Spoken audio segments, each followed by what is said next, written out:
నమస్తే,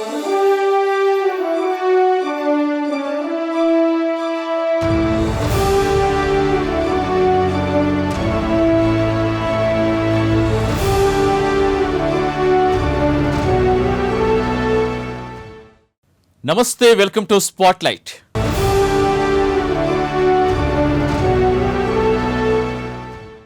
మూడు రాజధానుల విషయంలో ఏపీ ప్రభుత్వానికి ఎప్పటికప్పుడు ఎదురు దెబ్బలే తగులుతున్నాయి.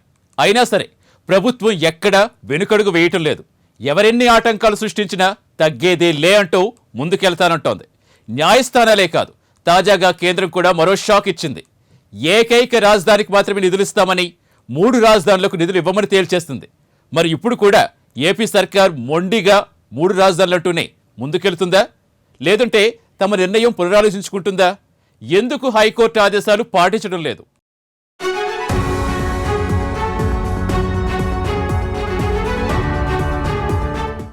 ఆంధ్రప్రదేశ్ రాజధాని ఏది? ఇప్పటికీ సమాధానం లేని ప్రశ్న అదే. ఎందుకంటే సీఎం జగన్ అధికారంలోకి వచ్చిన దగ్గర నుంచి ఏపీ ప్రభుత్వం పెద్దలు చెబుతున్నది ఒకటే, ఏపీకి మూడు రాజధానులు వచ్చి తీరుతాయని. కానీ కోర్టు, విపక్షాలు, కేంద్ర పెద్దలు అంతా ఏపీకి అమరావతి రాజధాని అంటున్నారు. అయినా గందరగోళం ఆగడం లేదు. వచ్చే ఎన్నికలు సైతం ఇదే అజెండాతో జరిగే అవకాశం కనిపిస్తోంది. ఓవైపు అమరావతిని కాపాడుకోవడానికి రైతులు రోడ్డెక్కిన సంగతి తెలిసిందే.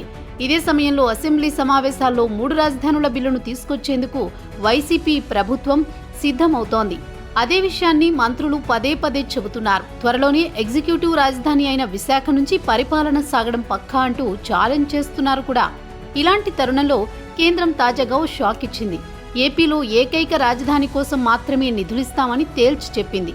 దీంతో ప్రభుత్వం మూడు రాజధానుల బిల్లులో ఏమైనా మార్పులు చేస్తుందా లేదా అన్నది ఆసక్తికరంగా మారింది. మరి కేంద్రం నిర్ణయాన్ని అధికార వైసీపీ నిలదీస్తుందా? ఎందుకు గొడవ అని మూడు రాజధానుల అంశాన్ని పక్కన పెట్టి ప్రస్తుతం అమరావతిని రాజధానిగా గుర్తించి తమ నిర్ణయాన్ని వాయిదా వేస్తుందా అన్నది ఆసక్తికరంగా మారింది.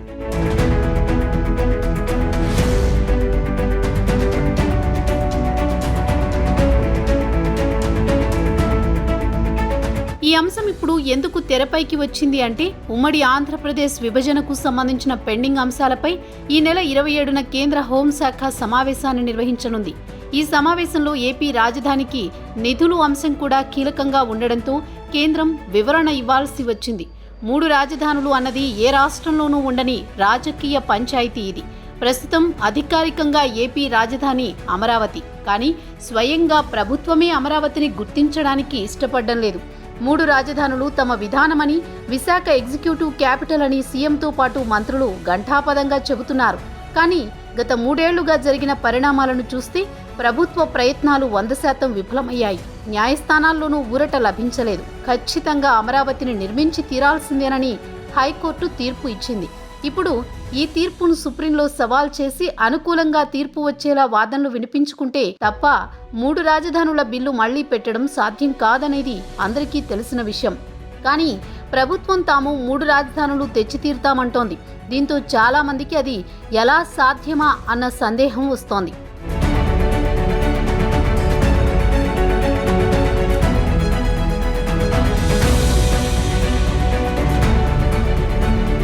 రాజధాని అమరావతిలో ఉండాల్సిందేనని సిఆర్డీఏ చట్టం, మూడు రాజధానుల పిటిషన్లపై విచారణ జరిపిన త్రిసభ్య ధర్మాసనం తుది తీర్పు ఇచ్చింది. రాష్ట్ర ప్రభుత్వం సిఆర్డీఏ చట్టం ప్రకారమే నడుచుకోవాలని తేల్చి చెప్పింది. రాజధానిపై ఎలాంటి చట్టాలు చేసే అధికారం అసెంబ్లీకి లేదని తేల్చి చెప్పింది. లేని అధికారాలతో చట్టాన్ని రద్దు చేయలేరని కూడా తీర్పు ఇచ్చింది. అధికారం లేనప్పుడు సిఆర్డీఏ చట్టం రద్దు కూడా కుదరదని తేల్చి చెప్పింది ధర్మాసనం. ఒప్పందం ప్రకారం 6 నెలల్లో మాస్టర్ ప్లాన్ పూర్తి చేయాల్సిందేనని, రైతులకు 3 నెలల్లో అన్ని సౌకర్యాలతో ఫ్లాట్లు అభివృద్ధి చేసి ఇవ్వాలని ఆదేశించింది. అభివృద్ధి పనులపై ఎప్పటికప్పుడు తమకు నివేదిక సమర్పించాలని హైకోర్టు తీర్పునిచ్చింది. రాజధాని కోసం తప్ప భూములను ఇతర అవసరాలకు ఉపయోగించకూడదని స్పష్టంగా చెప్పింది. ఇతర అవసరాలకు రాజధాని భూములను తనఖా పెట్టడానికి వీల్లేదని చెప్పింది హైకోర్టు. ఏ ఒక్క కార్యాలయాన్ని కూడా అమరావతి నుంచి తరలించడానికి వీల్లేదంది. అయితే న్యాయస్థానం ఉత్తర్వులను ఏమాత్రం లెక్క చేయని సర్కార్ తాను పట్టిన కుందేలకు ముడే కాళ్లు అన్నట్టుగా వ్యవహరిస్తోంది.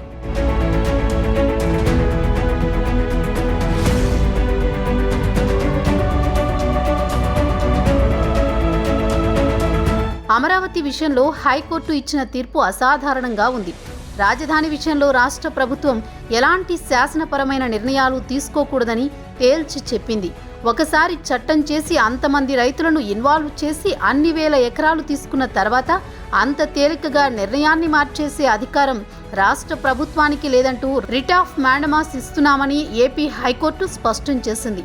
ప్రభుత్వం కానీ ప్రభుత్వ అధికారులు కానీ తాము చట్టపరంగా చేయాల్సిన తప్పనిసరి విధులను చేయకపోతే ఆ పనులను చేసి తీరాల్సిందే అని ఉన్నత న్యాయస్థానం జారీ చేసి తప్పనిసరి ఆదేశాలను మాండమస్గా చెప్పుకోవచ్చు. హైకోర్టు, సుప్రీంకోర్టులకు మాత్రమే ఉండే అత్యున్నత అధికారం ఇది. ఇలాంటి తీర్పులను కోర్టులు చాలా తక్కువ సందర్భాల్లో ఇస్తుంటాయి. ప్రభుత్వం అన్యాయం చేస్తున్నప్పుడు మాత్రమే మాండమస్ తీర్పు కోర్టులు ఇవ్వగలవు. అమరావతి విషయంలో ఇంతకు మించి రైతులకు న్యాయం చేయడానికి వేరే దారి లేదని హైకోర్టు భావించింది. ఇలాంటి తీర్పు ఇవ్వడం సరికాదని న్యాయ వ్యవస్థపై అసెంబ్లీలో జగన్ చర్చించారు కూడా.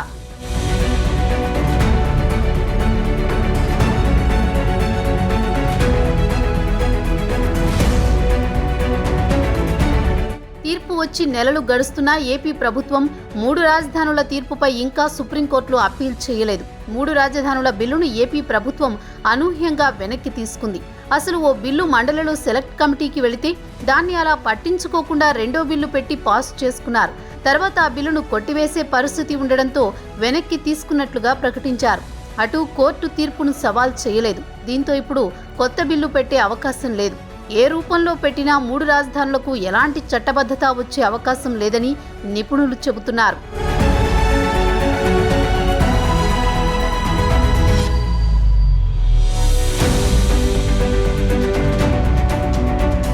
రాజ్యాంగం ప్రకారం, చట్టం ప్రకారం చూస్తే 3 రాజధానుల బిల్లు పెట్టడం సాధ్యం. అయితే ప్రభుత్వం తమకు శాసన హక్కు ఉందని చెప్పడానికి న్యాయ వ్యవస్థ ఎవరని అనుకుని బిల్లు పెట్టి పాస్ చేసుకోవచ్చు. మంత్రి అమర్నాథ్ సవాల్ చేసినట్టుగా ఈ బిల్లును ఎవరూ ఆపలేరు. ఎందుకంటే ఏపీ అసెంబ్లీలో తిరుగులేని మెజారిటీ వైసీపీకి ఉంది. కానీ బిల్లు ఆమోదించినంత మాత్రాన చట్టమైపోతుందా? రాజ్యాంగం అనుమతించవద్దా అనే ప్రశ్న వస్తుంది. అయితే ప్రభుత్వ వ్యవహార శైలి భిన్నంగా ఉంది కాబట్టి ఏమైనా చేయవచ్చన్న వాదన ఉంది. అందుకే 3 రాజధానుల వివాదం ముందు ముందు భిన్నమైన మలుపులు తిరగడం ఖాయంగా కనిపిస్తోంది.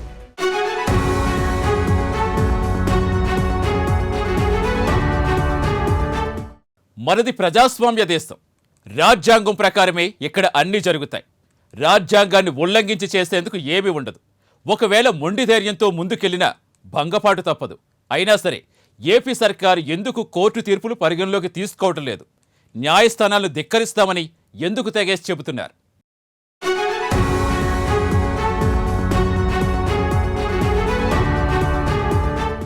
మూడు రాజధానుల విషయంలో ప్రభుత్వం తీరు ఎలా ఉందంటే 3 క్యాపిటల్స్ అంశం 2024 ఎన్నికల రెఫరెండమేనని స్పష్టం చేశారు మంత్రి అమర్నాథ్. ఆ ఎన్నికలు ప్రజా తీర్పుతో అయినా అమరావతికి ముగింపు కార్డు పడుతుందని చెప్పారాయన. ఏళ్ల తరబడి వెనుకబడిన ఉత్తరాంధ్ర అభివృద్ధిని అడ్డుకోవాలని ఓ దండు తమ ప్రాంతానికి బయలుదేరిందని, వారిని తిప్పికొట్టాల్సిన అవసరం ఉందని పార్టీ శ్రేణులకు పిలుపునిచ్చారు. రైతుల యాత్ర దేవుణ్ణి చూడడానికైతే ఎవరికీ ఇబ్బంది లేదని, కానీ తమ ప్రాంతానికి వచ్చి ఇది అభివృద్ధి చెందకూడదని మొక్కుతామంటే చూస్తూ ఊరుకోబోమన్నారు. విశాఖపట్నం పరిపాలనా రాజధాని అయి తీరుతుందని స్పష్టం చేశారు. 3 రాజధానులు కావాలనుకునేవారు, అన్ని ప్రాంతాలు అభివృద్ధి చెందాలనే ఆకాంక్ష ఉన్నవారు 2024లో వైసీపీకి పట్టం కడతారన్న అమర్నాథ్ విశాఖలో ప్రభుత్వ భవనాలు నిర్మించకూడదా అని ప్రశ్నించారు. వైసీపీ 3 రాజధానులు ప్రకటించిన తర్వాత ఏపీలో స్థానిక ఎన్నికలు, కొన్ని చోట్ల ఉప ఎన్నికలు వచ్చాయని, అన్నిట్లో వైసీపీయే తిరిగి గెలిచిందని, 2024లో కూడా అదే అజెండాతో ముందుకు వెళ్లినా విజయం తమదేనన్నారు అమర్నాథ్. కేవలం చంద్రబాబు తన సామాజిక వర్గం కోసం చేయిస్తోన్నదే అమరావతి యాత్ర అని, అందులో నిజమైన రైతులెవరూ లేరని విమర్శించారు. విద్వేష ప్రసంగాలతో రెచ్చగొట్టాలని చూస్తే తాము ఊరుకోబోమని చెప్పారు.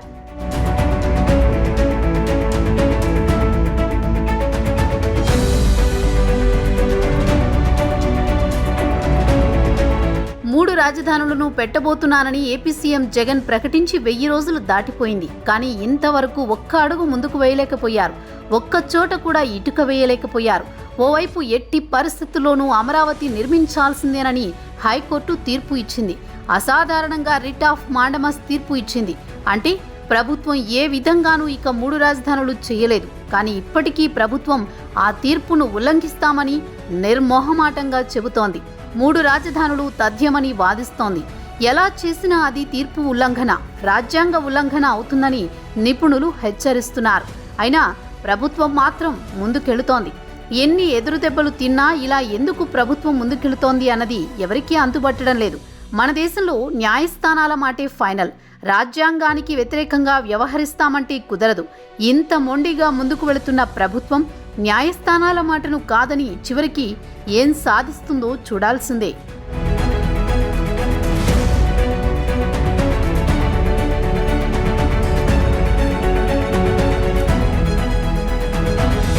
అమరావతిని గతంలో వైసీపీ సమర్థించింది.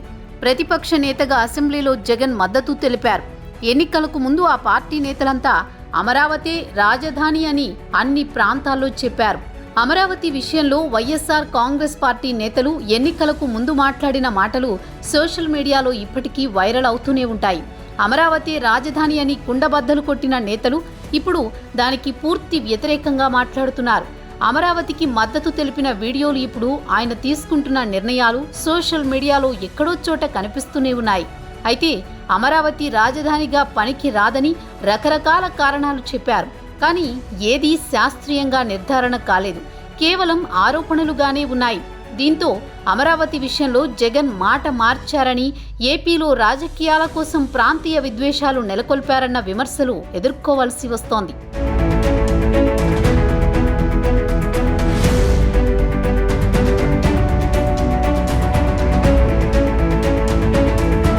గత ప్రభుత్వానికి అమరావతి మాస్టర్ ప్లాన్ ఫైనల్ అవ్వడానికి, రైతుల నుండి భూమి సేకరించడానికి 2 సంవత్సరాలు పట్టింది. రాజధానిపై గ్రీన్ ట్రిబ్యునల్లో కేసులు వేశారు.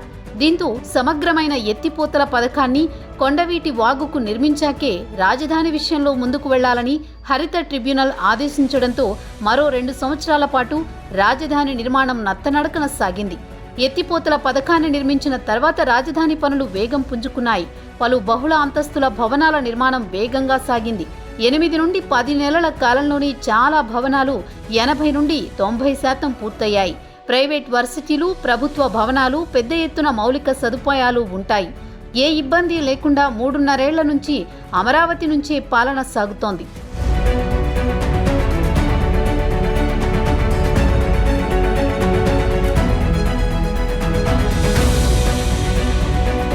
అమరావతి విషయంలో ఒక్క అడుగు ముందుకు వేయలేకపోయినప్పటికీ ప్రభుత్వం ఇంకా మొండితనంతో వ్యవహరిస్తూనే ఉందన్న అభిప్రాయం ఎక్కువగా విస్తోంది. న్యాయపరంగా కూడా దారులు మూసుకుపోయాయి. చట్టపరంగా చేయలేమని తేలిపోయింది. రాష్ట్రంలో ఒక్క వైసీపీ తప్ప ఏ ఒక్క రాజకీయ పార్టీ కానీ ఇతర సంఘాలు కానీ 3 రాజధానులకు మద్దతు ఇవ్వడం లేదు. అసలు ఆ కాన్సెప్టే సాధ్యం కాదని చాలామంది ఉదాహరణలు చెబుతున్నారు. అయినా ప్రభుత్వం ముందుకే వెళుతోంది. ఓవైపు రాజ్యాంగం, మరోవైపు ప్రభుత్వ పట్టుదల ఏపీ రాజధాని విషయంలో ఉన్నాయి. చివరికి ఫలితం ఎటు తేలుతుందో చూడాలి మరి.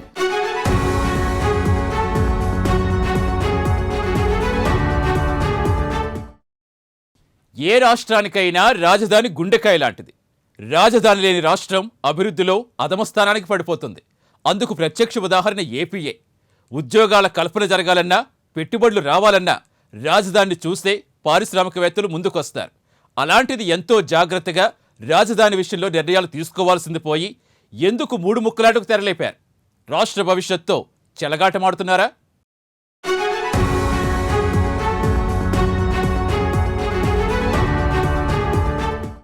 అప్పు చేసి చిప్పకూడు. ఇది ప్రభుత్వ తీరుపై సోషల్ మీడియాలో ఆంధ్రప్రదేశ్కి చెందిన సగటు నెటిజన్లు వ్యక్తం చేస్తున్న ఆవేదన. 2019 ఎన్నికల్లో రికార్డు మెజారిటీ సాధించి వైసీపీ అధికారంలోకి వచ్చింది. సంక్షేమ పథకాల పేరుతో ఓటు బ్యాంకు రాజకీయాలు చేయడం మినహాయిస్తే వైసీపీ ప్రభుత్వం గడిచిన 3 ఏళ్లలో రాష్ట్రానికి ఏం చేసింది అన్నది చర్చనీయాంశమవుతోంది. ప్రజావేదికను కూల్చేసింది. రాజధానిని శ్మశానంగా, ఎడారిగా అభివర్ణించింది. చెప్పుకుంటూ పోతే చాలానే ఉన్నాయి. ఏది ప్రత్యేక హోదా, ఏది విశాఖ రైల్వే జోన్, ఏది ప్రత్యేక ప్యాకేజీ, ఏది పోలవరం ప్రాజెక్టు, ఏది కడప స్టీల్ ప్లాంట్, ఏది దుగరాజపట్నం పోర్టు. ప్రశ్నించుకుంటూ పోతే ప్రశ్నలే మిగులుతాయి. అన్నింటికంటే పెద్ద ప్రశ్న రాజధాని ఏది అన్నదే. అయితే వీటిలో ఏ ఒక్క ప్రశ్నకి సమాధానం దొరకదు. ప్రభుత్వ తీరుపై విపక్షాలు పెద్ద ఎత్తున విమర్శలు సంధిస్తూనే ఉన్నాయి. ఈ ప్రభుత్వం, జగన్మోహన్ రెడ్డి గారి ప్రభుత్వం తీవ్ర అన్యాయం చేస్తూ ఉంది ఈ రాష్ట్ర ప్రజానీకానికి. అన్నమాట నిలబెట్టుకున్నటువంటి ముఖ్యమంత్రి ఎవరైనా ఉన్నారండి జగన్మోహన్ రెడ్డి గారు. మాట తప్పని మడం తప్పని వ్యక్తి అని చెప్పుకున్నటువంటి ఈ ముఖ్యమంత్రి ఇవాళ మాట తప్పాడు, మడం తిప్పాడు. ఇవాళ ఆ రోజున ప్రతిపక్ష నేతగా ఉన్నటువంటి ఈ ముఖ్యమంత్రి గారు ఆనాడు సీడెడ్ క్యాపిటల్కి మేమందరం కూడా మద్దతు పలుకుతా ఉన్నాం అని చెప్పి చెయ్యెత్తి దండం పెట్టి చెప్పినటువంటి అసెంబ్లీ సాక్షిగా ఈ రోజున మూడు ముక్కలాట ఆడుతూ ఉన్నాడు ఈ రాష్ట్ర ప్రజలతో. ఇవాళ ఇది పోరాటం వాళ్ళు ప్రయత్నిస్తూ ఉన్నారు. ఈ పోరాటం అనేది వైసీపీకిను తెలుగుదేశానికి అని చెప్తా ఉన్నారు. ఈ పోరాటం అనేది ప్రజలకి, రాష్ట్ర ప్రజల యొక్క వైసీపీకి. వాళ్ళ వైసీపీ ప్రభుత్వం కీలకమైన తీర్పు హైకోర్టు ఇచ్చినా కూడా తీర్పుని అమలు చేయకుండా జాప్యం చేస్తూ గత ప్రభుత్వం ఇచ్చిన హామీల్ని ఇప్పటి వరకు నెరవేర్చినటువంటి ప్రభుత్వం, అసమర్థ ప్రభుత్వం. ఈనాటి వరకు కూడా 3.5 సంవత్సరాలు అయిపోతే తెలంగాణకి మనకు రావాల్సినటువంటి ఆస్తుల్ని ఇంతవరకు తెచ్చుకోలేనటువంటి అసమర్థ ప్రభుత్వం, వారితో కుమ్ముక్కైపోయినటువంటి నాయకుడు జగన్మోహన్ రెడ్డి గారు ఈ రాష్ట్ర ప్రజల్ని తాకట్టు పెడతా ఉన్నాడు ప్రతి అంశంలో కూడా అని చెప్పి సందర్భంగా మనవి చేస్తూ ఉన్నా. ఈ రాష్ట్రానికి ఒకే రాజధాని ఉండాలని చెప్పి, అది కూడా పవిత్రమైనటువంటి పేరు అమరావతి.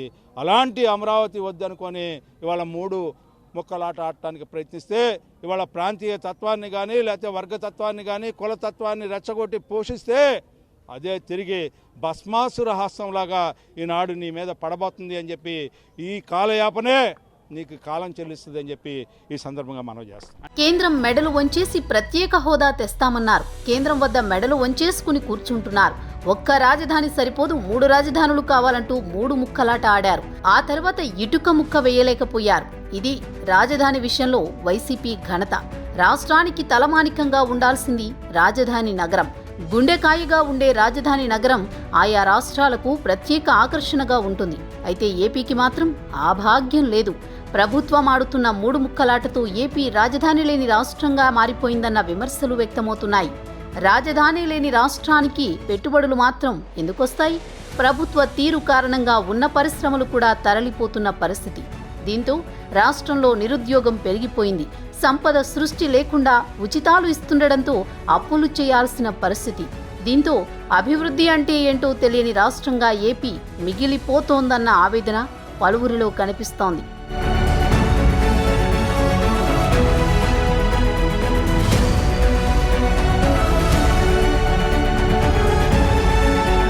ఎనుకటికి ఎవరో తాను పట్టిన కుందేలకు 3 కాళ్లు ఉన్నాయన్నారట. ఆంధ్రప్రదేశ్ సర్కారు తీరు కూడా అలాగే ఉందన్న విమర్శలు వెల్లువెత్తుతున్నాయి. చరిత్రలో చంద్రబాబు పేరు నిలిచిపోవద్దన్న ఒకే ఒక్క కారణంతో అమరావతి రాజధాని స్థానంలో వైసీపీ సర్కార్ 3 రాజధానుల ప్రతిపాదనను తెరపైకి తెచ్చిందన్నది అందరూ చెప్పే మాట. ఇక ఇప్పుడు అసెంబ్లీ సమావేశాల నేపథ్యంలో అందరి దృష్టి 3 రాజధానులపైనే ఉంది. ఈ సమావేశాల్లో 3 రాజధానుల అంశం ప్రధానంగా చర్చకు వచ్చే అవకాశం ఉందన్న లీకులు బయటకు వస్తున్నాయి. మరి రాష్ట్ర ప్రభుత్వం ఏం చేస్తుందన్న దానిపైనే ఉత్కంఠ కొనసాగుతోంది. ఈరోజు హైదరాబాద్లో ఇంకోటి కూడా ఉంది, అందరి చర్చలు. ఈయన చేసే పనికి హైదరాబాద్, బెంగళూరు డెవలప్ అవుతాయి, ఈయన ఆస్తులంతా అక్కడ ఉన్నాయి, దానికి విలువ పెరగాలని. ఈయన ఆరోగ్యశ్రీ కూడా అక్కడ ఇచ్చాడు. ఆరోగ్యశ్రీ అన్ని జిల్లాలకు ఇచ్చా, అన్ని రాష్ట్రాలకు ఇచ్చాడు. అటు బెంగళూరుకి, చెన్నైకి, ఇటు హైదరాబాద్కి. ఇప్పుడు కూడా 3 దిక్కలు పెట్టి ఈ రాష్ట్రాన్ని అభివృద్ధి కానివ్వకుండా చేసి ఆ ప్రాంతాలు అభివృద్ధి చేసుకుంటాడు. ఎవరైనా వస్తే విశాఖపట్నం పోతే ఒక ఇల్లు కట్టుకుంటారండి? ఎవరైనా ఉండాలంటే అమరావతికి వస్తే ఒక ఇల్లు కట్టుకుంటారు, కర్నూలు ఒక ఇల్లు కట్టుకుంటారా? అంటే ఏంటి ఇదంతా? ఏంటి వీళ్ళ ఆలోచనలు ఏంటి? ఆర్థిక పరిస్థితి తెలుసుకోకుండా ఇంత పెద్ద ప్రాంతం వెళ్ళటం అనేది తప్ప. నేను ₹1 అవసరం లేదు, నేను ఐడియా ఇస్తున్నానని చెప్పాను కదా. 2 లక్షల కోట్ల రూపాయల ఆస్తిది. ఆ రోజు వాళ్ళు ఇచ్చినప్పుడు 30 లక్షలు 20 లక్షలు వాళ్ళ భూమి విలువ. ఏదైతే మనం ఎన్ని తయారు చేసిన తర్వాత వాళ్ళు ఇచ్చిన తర్వాత ఒక్కొక్క మీకు ఎలక్షన్ ముందే 10 కోట్ల రూపాయలు 1 ఎకరా ఆస్తి విలువ తయారైంది. అది ఇంకా పెరిగేది. హైదరాబాద్లో ఎందుకు మరి పెరిగాయి? అభివృద్ధి వల్ల పెరిగాయి. ఒకప్పుడు సైబరాబాద్ సిటీలో ₹1,00,000 50,000 ఎకరా. ఈరోజు ఎంత 30 కోట్లు 40 కోట్ల రూపాయలు ఒక ఎకరా కోకాపేట ఏరియా అంతా చూస్తే ఎందుకు పెరిగాయి అనుకుంటున్నారు? అక్కడ అభివృద్ధి జరిగింది కాబట్టి పెరిగాయి. ఇక్కడ సంపద ఆటోమేటిక్గా సృష్టించబడుతుంది. సంపద వల్ల ఆదాయం పెరుగుతుంది. ప్రైవేటు వ్యక్తులు కూడా ఆదాయం పెరిగితే ఖర్చు ఎక్కువ పెడతారు. ఇవన్నీ కూడా ఎకానమీ అనేది ఫండమెంటల్ ప్రిన్సిపల్స్ తెలియకుండా వితండవాదం, మూర్ఖత్వం. నేనేదో మీరు అవునంటే నేను కాదనాలి. ఇదే వితండవాదంతో పోతున్నాడు. అందుకే రాష్ట్రాన్ని సర్వనాశనం చేసే పరిస్థితికి వచ్చాడు.